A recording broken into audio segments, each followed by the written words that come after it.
Antes de iniciar aqui a palavra, vou fazer uma pergunta a vocês. Vocês verdadeiramente sabem o valor que vocês têm? Aleluia, Pai. Glória a Deus. Aleluia, Jesus. Olha, a Aline riu, a Rose fez uma carinha assim, o Marco ficou paralisado com o olho regalado. Você sabe o valor que você tem? Aleluia, Jesus. Você sabe o valor que você tem? Sabe? A gente vai falar sobre a história de um homem que não sabia o valor que ele tinha, até viver o momento de um encontro com o Senhor. Aleluia, O Senhor teve que mostrar a ele, em palavras e na prática, o quanto ele era valioso. Louvado seja Deus. Porque muitas vezes nós ouvimos palavras que nos desvalorizam, né? Que nos colocam lá para baixo, nos subestimam. Mas muitas vezes nós mesmos nos colocamos lá para baixo. E às vezes por coisa tão pequena, e a gente acaba nos denegrindo para nós mesmos. Meu Deus, como eu sou burra, como eu sou tapada. Ai, não vou conseguir mesmo isso não, né, tio? Consegui nada. Consigo não. Ah, esse relacionamento vai ser mais um que não vai dar certo. Eu tenho o dedo podre para escolher.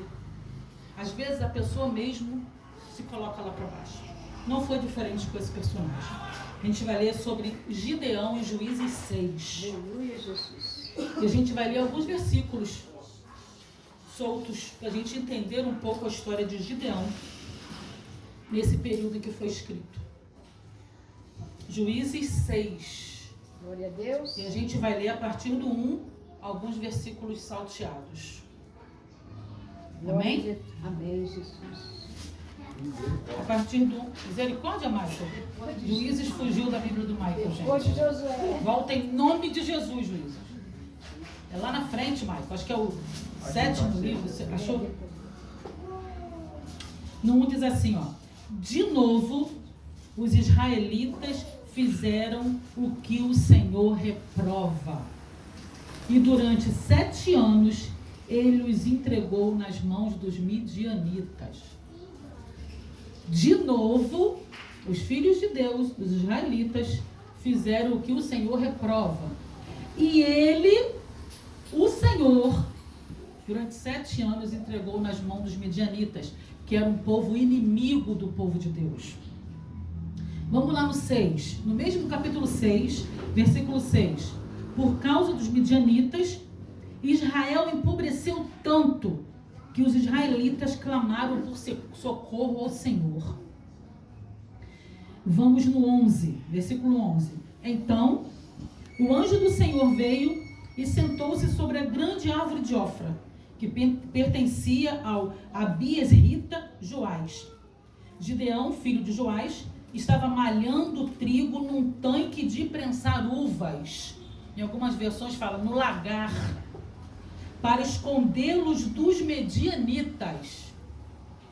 Então o anjo do Senhor apareceu a Gideão e disse: o Senhor está com você, poderoso guerreiro. Em outras versões é varão valoroso. Vamos para o 13 mesmo. Ah, Senhor, Gideão respondeu: se o Senhor está conosco, por que aconteceu tudo isso? Olha, questionando Deus aí como estava no louvor, né? Se o Senhor está conosco, por que aconteceu tudo isso? Onde estão as suas maravilhas que os nossos pais nos contam quando dizem: não foi o Senhor que nos tirou do Egito? Mas agora o Senhor nos abandonou e nos entregou nas mãos dos midianitas. O Senhor se voltou para ele novamente e disse: com a força que você tem, vai libertar Israel das mãos dos medianitas. Não sou eu que estou te enviando? E aí no 15, novamente Gideão fala: ah, Senhor, respondeu Gideão, como posso libertar Israel se o meu clã é o menos importante de Manassés e eu ainda sou o menor da minha família? Clã é família. E ele disse: eu estarei com você, respondeu o Senhor, e você derrotará todos os midianitas como se fossem apenas um homem. Depois a gente vai ler alguns outros versículos, amém, queridos? Esse momento aqui, o povo de Israel estava vivendo um povo de idolatria, estava vivendo uma época de idolatria. Eles se desviaram da presença do Senhor e foram adorar o Deus Baal.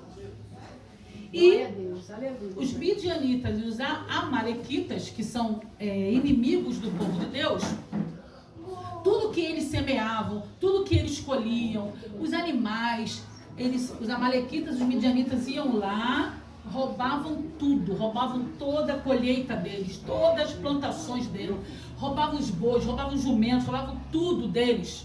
Isso durante 7 anos. Eles voltavam a semear, eles voltavam a criar os animais. Quando estava na época dos animais grandes e da colheita, os amalequitas e midianitas foram lá e roubavam tudo deles. E a palavra de Deus diz que eles ficaram com tanto medo, no 2 fala assim, que eles, por isso os israelitas fizeram para si esconderijo nas montanhas e nas cavernas. Por quê? Os midianitas e os amalequitas, como eram os inimigos, eles não queriam apenas roubar o material, o físico, as colheitas, os animais. Eles queriam amedrontar, oprimir. E é assim que o inimigo quer conosco. Ele não quer só roubar a minha parte financeira, a minha família. Ele quer também oprimir e causar medo. A palavra de Deus diz que o povo de Israel estava com tanto medo que eles começaram a se esconder em cavernas. Olha que coisa terrível. E quantas vezes nós permitimos o inimigo nos oprimir e nos causar medo? Gente, o medo nos paralisa. O medo nos paralisa. Com o Senhor não temos que ter medo. Aleluia. Ou a gente crê que o nosso Deus é o Todo-Poderoso, ou a gente treme de medo. E aqui esse povo, por que então, Ângela, que os israelitas sentiram tanto medo de ser o povo de Deus? Porque eles se desviaram do caminho. A palavra no versículo 1 diz, e mais uma vez, eles fizeram o que o Senhor reprova. O que é isso? Adorar outros deuses. Aí a gente vai dizer, não, pastora, peraí, eu não adoro outros deuses, porque eu não tenho nem imagem na minha casa. Eu pensava assim. E normalmente o cristão ele pensa assim. Não, eu não adoro outros deuses não, porque eu não tenho imagem na minha casa, eu não tenho quadros disso, daquilo. Não, queridos, adorar a outro Deus é tudo aquilo que toma o lugar do Senhor. O seu Deus pode ser o seu esposo, o seu Deus pode ser a sua esposa, o seu Deus pode ser a sua filha, o seu Deus pode ser o seu trabalho. Muitas vezes o seu Deus é o seu carro, é a sua conta bancária, é o seu dinheiro, porque você acha que aquilo ali vem em primeiro lugar. Então está tomando o lugar de primeiro lugar do Senhor. Ai, Aline, você é uma bênção de Deus. Não só no louvor, em tudo. Glória a Deus, aleluia. Então, muitas vezes, eu adoro sim, independente de ter imagem na minha casa ou quadro de alguma coisa, eu estou adorando a outro Deus, porque eu estou deixando aquilo ou aquela pessoa ser o primeiro lugar na minha vida. Não, eu confio. Eu sei o quanto eu ganho. Eu sei o quanto eu sou inteligente. Eu sei quantas faculdades eu já fiz. Eu me garanto. Você está colocando o Senhor lá no final. Então você está adorando a você. Muitas vezes é uma autoadoração.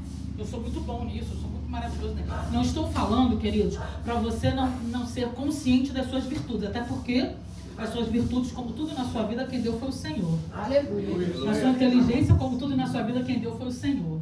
Você hoje, glória a Deus, é saudável, é perfeito, você tem sanidade mental, você tem tudo perfeito funcionando porque é o Senhor que te deu. Porque tudo é dele. E essa época o povo estava assim.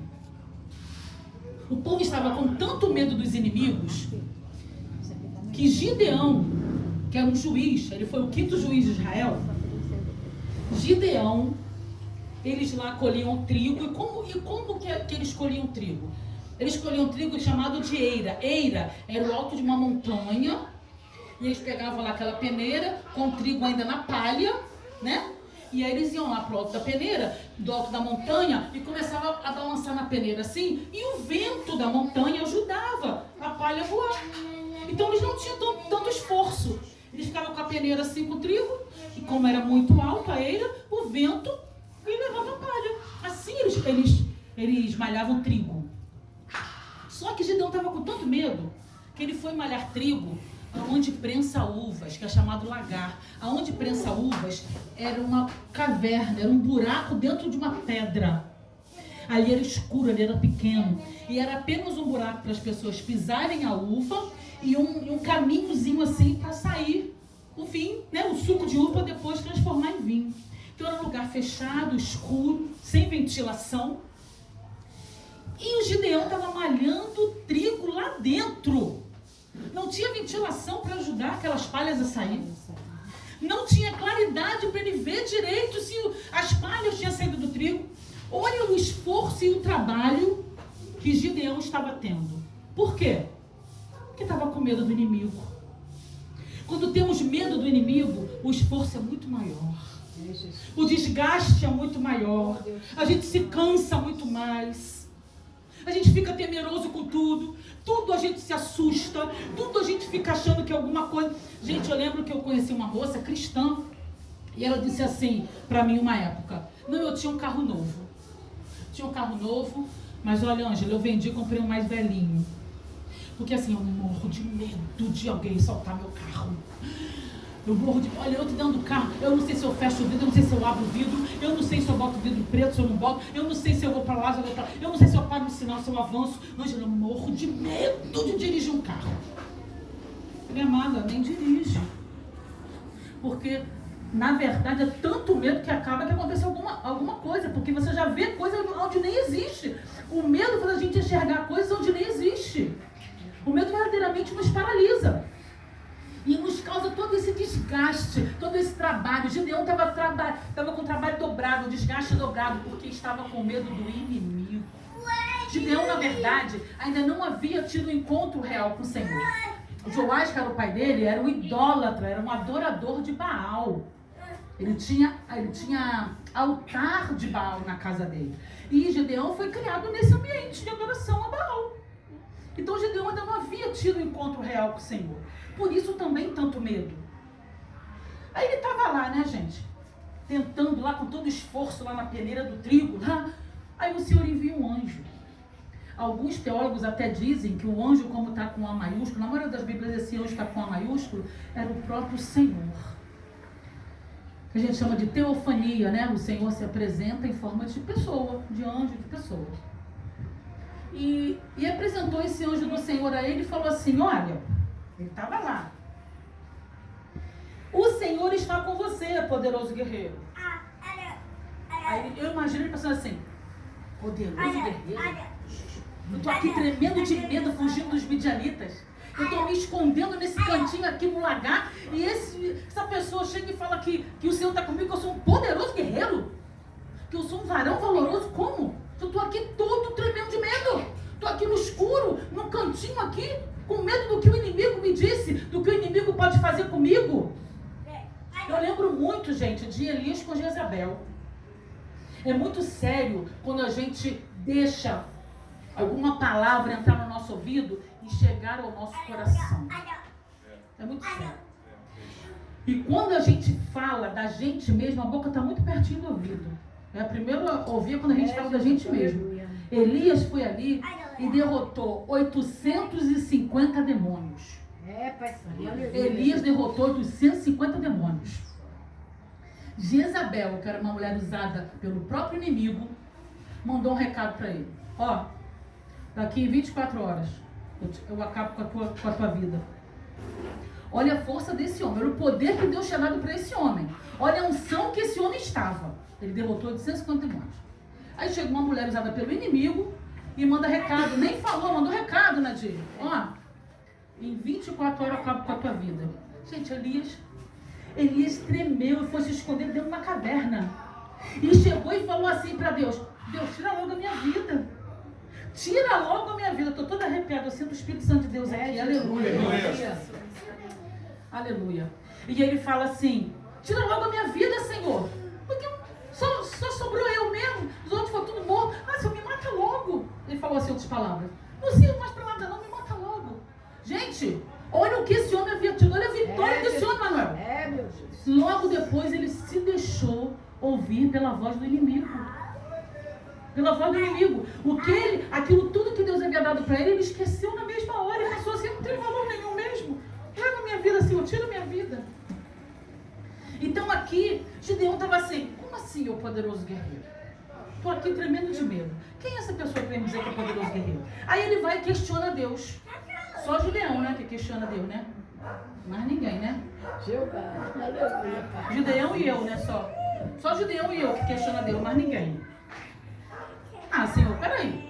Se é tu, Senhor mesmo, cadê aquelas coisas que lá meu bisavô, meu tataravô, meu triavô, sei lá como é que fala, falou tanto que o Senhor resgatou o povo do Egito, que o Senhor foi tão bom, cadê essas coisas todas? Por que a gente está passando por isso? Quantas vezes a gente fala assim, Senhor, tu não está vendo? Eu oro, eu vou para a igreja, eu leio a Bíblia, olha que luta que eu estou passando, Senhor, olha a luta. Aí tu não pergunta assim, tu não tá vendo não? Fala só Deus dizer assim, filho, pelo amor de Deus, eu vejo tudo. Eu tô vendo tudo. Mas quantas vezes nós questionamos o Senhor assim? Aí ele diz assim pro Senhor, e agora o Senhor nos abandonou? Quando que o Senhor nos abandona? Nunca! A gente abandona o Senhor, mas o Senhor nunca. Aí ele fala no versículo 13, e agora o Senhor nos abandonou? Não, nunca. A gente abandona o Senhor, vai lá como filho pródigo, faz um monte de coisa errada, aí quando a gente vê que já está lá na lama, lá mesmo no fundo do poço, já a gente fala, eu tenho que voltar para Jesus, gente, essa vida não dá para mim não. Aí tu vai e volta. Jesus está lá com os braços abertos. Porque ele nunca vai te abandonar. Oh, Pai de amor. Nunca. Obrigado, Esse Senhor. é o nosso Deus. Esse é o nosso Deus.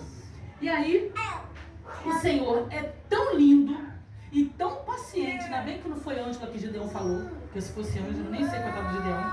Mas Deus é tão lindo, tão paciente, que depois de tudo isso, o Senhor responde para ele assim, com a força que você tem, Aleluia, velho. vá libertar Israel das mãos dos midianitas. Aleluia, Jesus. Aí ele de novo. Peraí, Senhor. Eu vou libertar Israel? É isso mesmo? A minha família é a menor que tem Manassés. Que tem menos valor. E eu ainda sou que tem menos valor da minha família? Aí tu vai escolher eu, gente. Como assim? Tem alguma coisa de errado, Senhor? Sabe aquela história? Tá no endereço errado. Isso não foi pra mim, não. Tá no endereço errado. Olha, eis que te levanto, Aline, como uma grande pastora de multidão. Tu vai rodar o Brasil levando a palavra de Deus, salvando vidas. Tu vai resgatar almas do inferno para a glória de Deus. Glória a Deus. Aí a Aline chega e fala, eu? Ei, gente, eu moro aqui, no pé do Morro do Perereca. Eu moro aqui, como assim? Não tem nada. Não sei nem pra onde que eu vou. Eu vou pra Caxias, São João e volto. Eu? Não. Jesus errou o endereço. Tem que recalcular a rota. Sou eu não, deve ser outra Aline. Às vezes o Senhor fala certas coisas pra gente não tem fé pra acreditar. Gente, eu fui assim. Eu fui assim. Há 15 anos atrás, não, mais de 15 anos atrás, o Senhor usou eu já falei isso aqui, o Senhor usou um pastor Francisco, amigo meu, que estava em Israel. E na época me mandou uma mensagem pelo Orkut da época ainda. Me mandou uma mensagem do Orkut dizendo aqui, estou aqui em Israel orando por você. Envia um óleo derramado sobre a sua cabeça. Tu será pastor e rodará o Brasil pregando a palavra. Na hora que ele falou, eu falei, peraí, eu sou recém-convertida, estou dentro da cidade de Deus, não tenho como sair daqui, e eu não sei nada da palavra, como assim? Mais de 15 anos depois, estou eu aqui, pastora rodando o Brasil pregando a palavra. Glória a Deus, aleluia. Por quê? Se foi o homem que prometeu, ele pode até errar. Se foi o homem que prometeu, ele vai até se confundir, ele vai até desistir, ele vai não cumprir. Mas aquele que prometeu é fiel. Aleluia. Glória a Deus. Se quem te deu a palavra foi o Senhor, ele não importa o tempo. Vai se cumprir. Aleluia. Vai acontecer. Se você quer receber a promessa, ele vai realizar.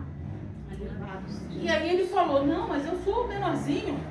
Aí Deus, mais uma vez, terceira vez, gente. Terceira vez. Aí Deus fala e fala assim, eu estarei com você, Gideão. Aleluia, Jesus. Cadê a paciência, o Nadir de Deus? Nosso Deus é paciente. Gideão, pela terceira vez, Gideão, por favor, Gideão, eu vou estar com você, Gideão. Não é qualquer um que vai estar contigo, não, meu filho. Sou eu, Todo-Poderoso. Eu estarei com você, respondeu o Senhor. E você vai derrotar todos os midianitas como se fosse um só homem. Aleluia. Aleluia. Vocês acham A maioria deve conhecer a história até o final. Mas vocês acham que pela terceira vez o Gideão acreditou? Não, gente. Meu Deus, que Deus paciente, amoroso. Aleluia, meu Deus. Misericordioso. Aleluia. E Gideão prosseguiu. Louvado seja. Olha que diálogo, gente. E Gideão prosseguiu assim, ó. É, Jesus. Olha, se de fato, Senhor, fui eu mesmo chamado, posso contar com o seu favor, me dá um sinal. Gente, mais sinal do que o próprio Deus falando com É, ele. Jesus, é o Deus. Me dá um Aleluia. sinal. Eu vou fazer o seguinte, só espera aí. Não sai daí não, a palavra de Deus diz. Que eu vou fazer uma oferta e vou trazer para o Senhor. Gideão foi lá, pegou lá os cabritos lá, fez uma oferta, botou em cima da pedra. Falou, me dá um sinal, Senhor. O fogo consumiu toda aquela oferta em cima da pedra. Aleluia, meu Deus. Aleluia. O Senhor mostrou o sinal. Recebi. Vocês acham que Gideão estava satisfeito? Não. Não estava não, gente. Gente, misericórdia. Oh, Jesus. Misericórdia. Mas a gente não é diferente de Gideão, não. Verdadeiramente. É isso mesmo. Se eu dar um sinal, aí se eu dar, se eu mandar outro. Porque depois Gideão falou assim, ó, o senhor pode confirmar? Eu vou fazer o seguinte, eu vou botar uma lãzinha do lado de fora da minha casa. Aí, Senhor, faz chover só na lã, mas em volta não? Aí o Senhor, com a paciência, fez o quê? Só a lã ficou molhada, em volta ficou tudo seco. Aí no final Gideão falou assim, tem uma palavra que eu acho interessante, não sei se eu vou achar aqui, mas ele fala tipo assim em outras palavras. Em outras palavras fala assim, não fica chateado comigo não, Senhor. Mas agora, pode ser o contrário? Pode a lã ficar sequinha em volta, tudinho ficar molhado? Aí o Senhor, pode, filho. No dia seguinte ele fez tudo molhado em volta e a lã sequinha. Assim Gideão começou a entender. Mas o mais interessante aqui, e eu quero falar duas coisas apenas. Primeiro, lá atrás, o povo clamou ao Senhor, porque a palavra de... O 6 fala, por causa dos medianitas, Israel empobreceu tanto que os israelitas clamaram ao Senhor por socorro. O povo só clamou ao Senhor por socorro quando eles estavam sem nada, morando em cavernas. A gente às vezes só clama, como foi dito aqui pelo pastor, nos louvores, pela pastora Nadir. A gente só ora às vezes, a gente só clama às vezes. A gente às vezes só vem para a casa do Senhor, a gente só quando está já no auge da situação. Muito pelo contrário, nós precisamos, eu preguei isso aqui, nós precisamos nos fortalecer em momentos bons. Para quando chegar os dias difíceis, nós estarmos fortes no Senhor. E não nos abalar tanto. Então nós temos que nos preparar diariamente, porque nós não sabemos o dia que vai ser o dia ruim pra gente, o dia difícil pra gente. A gente não sabe. Mas todos vão passar. Porque Mateus diz que o sol nasce para os justos e para os injustos, para os bons e para os maus.